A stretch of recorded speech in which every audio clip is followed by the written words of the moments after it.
Hi guys, welcome to the next session in TestNG series. So previously we have seen about the depends on methods attribute, right? I hope you remember that. So in that we have set the dependency between one TestNG method upon depending upon the one or more TestNG methods. Okay, and now we will see depends on groups attribute. Okay, so this is another a very beneficial feature provided by the TestNG framework. So we have seen about the TestNG groups. So group TestNG groups are nothing but the group of one or more TestNG methods.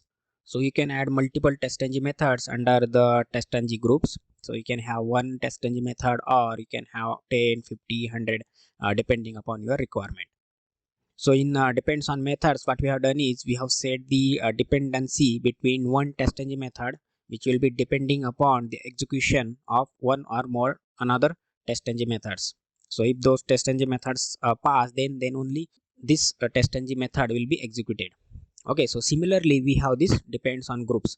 So here what we are going to do is we are going to set the dependency between one TestNG method depending upon the entire TestNG groups. Okay, so let's say I am setting dependency between this test case 1 m4 method. Okay, so test case 1 is TestNG class, and in that TestNG class we have this m4 TestNG method. So I am going to set the dependency between this TestNG method m4 depending upon the entire module 2 TestNG group. Okay, so all these are the TestNG groups: module 1, module 2, module 3 and module 4 that we have already created in the previous session. And we have categorized our different TestNG class and TestNG methods like this. Okay, so test case 1, 2, 3 and 4, these are our TestNG classes, and all these TestNG class will contain multiple TestNG methods. Okay, so as you can see, module 1 will have 4 TestNG methods. Similarly, module 2, module 3 and module 4 will have 4 TestNG methods each. Now what I want is I need to set the dependency between this m4 method and this module 2 TestNG groups. That means I need to have more control on the execution on these TestNG methods. Okay, so by using a grouping concept in the TestNG, what exactly benefit we are getting is we are going to have more control on the execution on our TestNG methods. Okay, that is the main benefit, and it will save you a lot of your time. Okay, so if you want to run test cases related to some particular module in which developer has done some changes or bug fixes, then you can directly run only those test cases, right? So if I set the dependency between this test case 1 m4 method and module 2 TestNG groups, then this TestNG method will only be executed only when all the methods available in this module 2 group are executed and passed. If any one of these TestNG methods failed, then this m4 method will be skipped in execution by the TestNG. Okay, very simple. So let's see this practically now. So these are the 4 TestNG classes that we have created in the previous sessions: test case 1, 2, 3 and 4. And we have categorized these TestNG methods in different TestNG groups. Okay, so this m1 is a part of module 1 group, this m2 is part of module 2. So for better understanding, I have already added these details here. So what we are going to do is I want to set the dependency between this m4 method and the module 2 group TestNG methods. So how we are going to do that? Let's say this m4 method is a part of this module 4 group, right? So for this m4 method, if I want to use multiple attributes here, so one attribute we have already added group. Then if I want to use another attribute, then first give the comma here, right? And then we can use our depends on groups attribute. Depends on group. Okay, so this attribute will also accept the array of string values. Okay, so one method can be depending upon one or more TestNG groups. Okay, it is not mandatory it should be depend upon the single TestNG groups. It can be dependent upon multiple TestNG groups. Okay, so you can provide the array of strings. So depends on groups equal to, and here you just have to provide the name of the groups, okay, inside the curly bracket. So if I want to set the dependency between one single TestNG group, then these curly brackets will not be required. Okay, but if you are setting the dependency between this m4 method and multiple TestNG groups, then you need to use the curly bracket and values separated by the comma. So let's say I'm going to set the dependency between this m4 method and the module 2 group. Okay, this m4 and module 2. So what I am going to do is depends on groups. So here I will provide the TestNG group name. So my group name is module 2.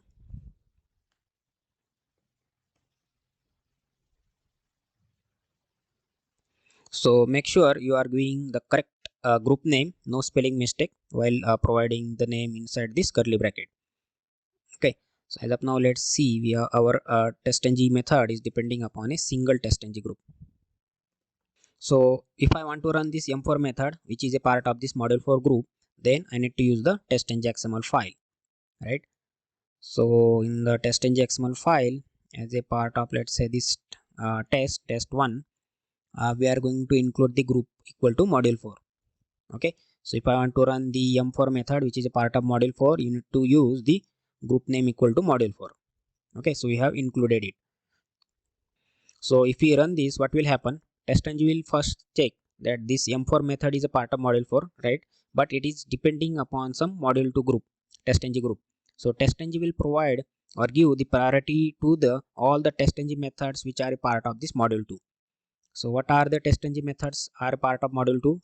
This M2, M6, M2 and M6 from the different TestNG classes, right? So TestNG will execute these 4 TestNG methods first. Okay, it will get the result. So if all these TestNG methods pass, then only this M4 method will be executed, otherwise it will be skipped, right? So let's see that now. So as you can see here, this M2 method from the module 2, I am going to intentionally failed it by using assert.assert_true. It is expecting true, but I am sending the false. Okay, that means this M2 method is going to fail, right? This method will be failed. So as a result of this test case 1 M4 method will not be executed. It will be skipped. Okay, it should be skipped. So we are failing the M2 method from the module 2. Then we have this M6 which will be passed. Then this M2 from the TestNG test case 3 TestNG class. This will also pass. And from test case 4 we have this M6 method. Okay, it is also going to pass. Okay, so only method that is going to fail is this M2 method. So let's see now whether it will execute our TestNG method or not. So if you see in the result, you can see total test run 8, passes 6, failure 1 and skip 1. Okay, so let's see which test case got skipped. Okay, so from here result of running suit, here you can get the better understanding. So if you click on this M2 method, okay, so you can see assertion error expecting true but found false, right? So that's why it is failed, and this M4 method is skipped. So it is saying this test case 1 M4 method priority 0 depends on not successfully finished method. Okay, that means our M4 method is depending upon the module 2 TestNG group, which contains 4 TestNG methods. So out of these 4 TestNG methods, 3 pass and 1 failed. Okay, so as a result of this, TestNG has skipped the execution for this M4 method from the test case 1 TestNG class. And if we pass this M2 method as well, then it should execute this M4 method. So let us pass true here. So this M2 method will also be passed, and TestNG will execute that M4 method now.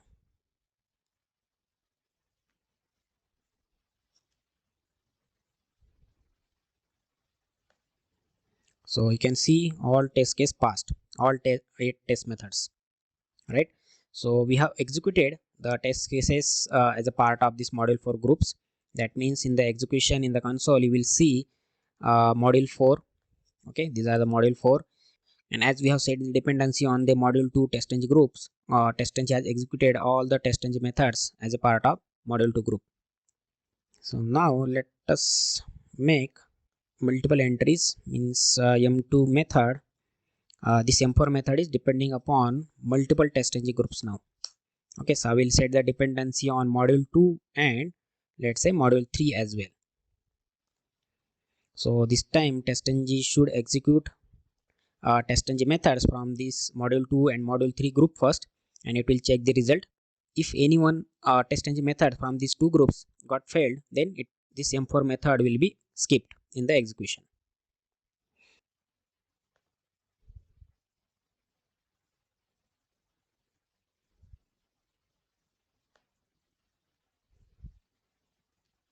Okay, so you can see total test run 11, pass 1, failure 0 and skip 0. So you can see this m4 method from the package1 test case 1 testng class got executed at the end. Okay, so testng will give priority to the testng group first. So all the testng methods from those testng groups will be executed first as per the alphabetical order, or you can say the ASCII order, and at the end it will execute this dependent testng method. So if you have observed, we can say that we are setting the dependency between one testng method depending upon one or more testng methods only by using this depends on groups attributes as well. Only thing we are doing is we are creating the group and then we are setting the dependency on that testng groups containing multiple testng methods. So let's say we don't know this depends on groups testng attribute, and you know the testng depends on methods. So in that case, if you have to set the dependency between this m4 depending upon all other this 10 testng methods, then in that case, instead of this depends on groups, you can use this depends on methods as well. Okay, but here what you have to do is you need to provide the multiple testng methods names.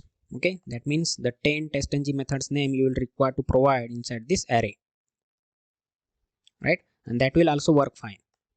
But instead of providing the multiple testng methods names, okay, so if you know that this single testng method is going to depend upon the multiple testng methods, okay, so instead of giving or using the depends on methods attribute, we can use this depends on groups.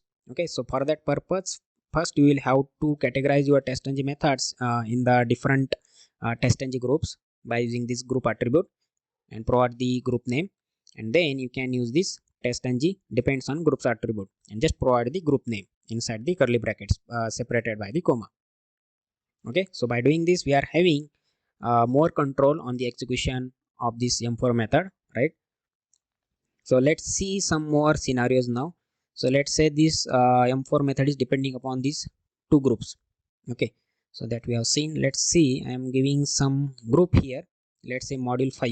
So this group is not available or not configured in my testng. Okay, so there is no method present under this module 5 testng group. Okay, so what will happen if I set the dependency of this m4 method and this module 5 which is not present?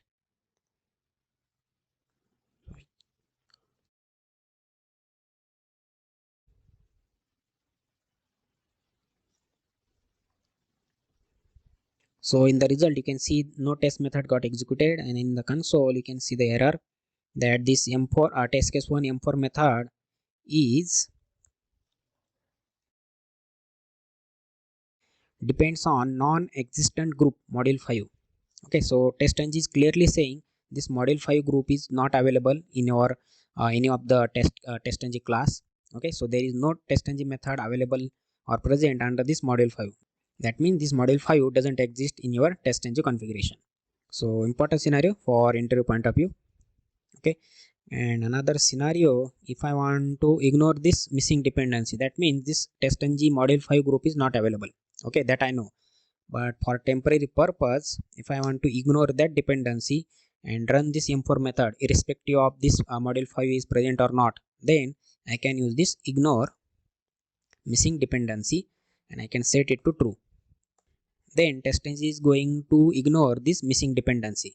So currently it has given us this error that module 5 is non-existent group, but as we are using this ignore missing dependency equal to true, so this time it will ignore this missing dependency and it will execute this m4 method.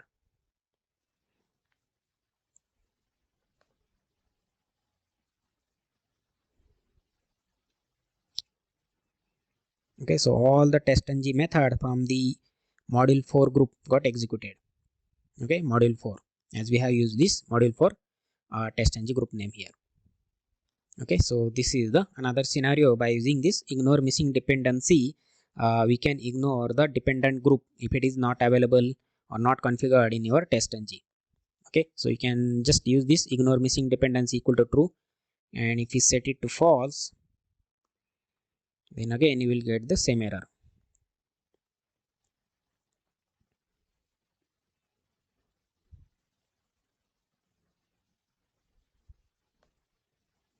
Okay, and another scenario that is possible is we have set this ignore missing dependency equal to false and depends on groups. One test ng group is which is not existent, and I will give one more test ng group which is available. Let's say module 2. Okay, so module 5 is non-existent group in our test ng, and module 2 is available. So if I execute this now, what will happen?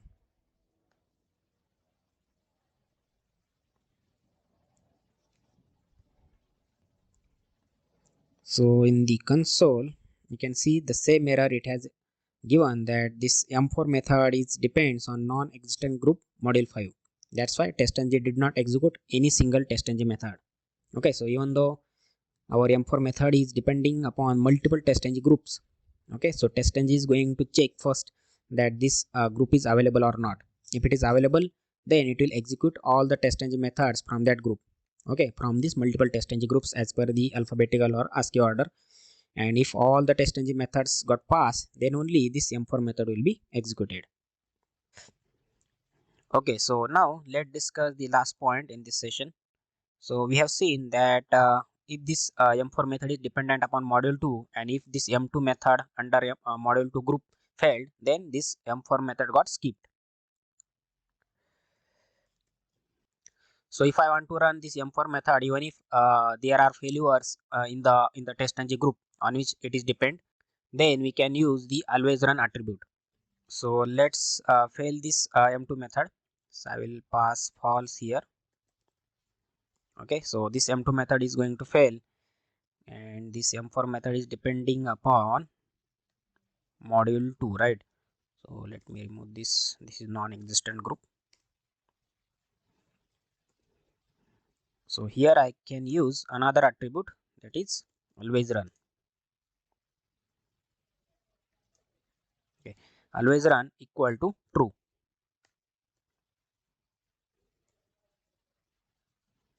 Okay, so this attribute accept true or false. Okay, so if you set it to true, then this M4 method will be executed irrespective of the result of this M2 method, okay, from the dependent group.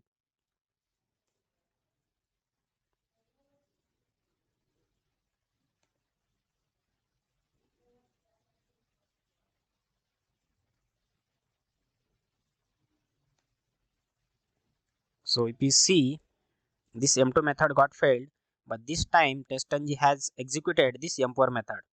Okay, it did not skip that method because we have used the always run attribute there. Okay, so it has executed this M4 method at the end.